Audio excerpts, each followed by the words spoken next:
Turn off the Vector oven and allow it to cool down. To speed up this process, pull all shelves out by 3 inches.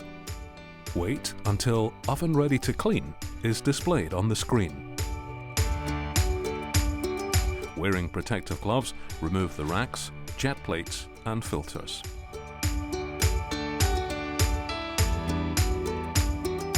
Separate the jet plates from the racks and soak the oven parts with the recommended chemical in hot water. Spray non-caustic oven cleaner onto the solid surfaces in the oven interior. Do not spray the filter areas directly with water or chemicals. Instead, spray onto a cloth and wipe around these areas.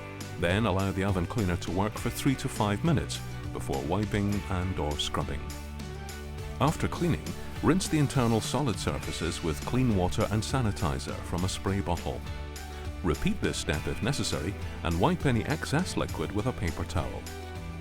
Replace the clean filters, jet plates and racks. Adhere to the markings on the jet plates when placing these back in the oven. Clean the inside and outside windows with glass cleaner. And clean the inside and outside door, as well as the side and top oven surfaces with the recommended oven cleaner. Apply stainless steel polish to the external surface door, sides and top.